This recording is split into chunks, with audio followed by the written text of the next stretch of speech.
The implications for social workers to understanding child development is very important. The social workers need to have the understanding so that they have a framework in which to recognize normative or abnormal patterns of development. It also allows them to recognize specific areas of developmental concern. The social worker needs the major milestones of child development so that they are able to develop a comprehensive plan of treatment for that child should any issues be identified.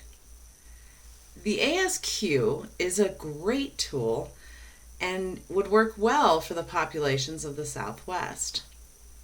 The reasons that the tool is so strong is that it covers so many different areas of child development. It covers communication, fine motor skills, gross motor skills, problem solving, and personal social development.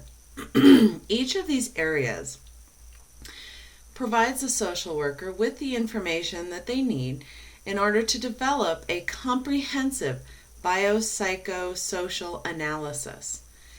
With that analysis, they're able to identify any issues that are underlying for that child based upon typical developmental stages. These stages allows the social worker to develop areas of concern, to highlight areas of concern, and to develop a treatment plan to help them. The other nice thing about the ASQ is that it's a very interactive assessment. So when you're working with especially young children, the child that I was working with was 4, it is very interactive and the child gets to do different activities and it keeps their attention much, much better. This was a very interesting experience for me. I learned how to keep the child interested, which at times was very difficult.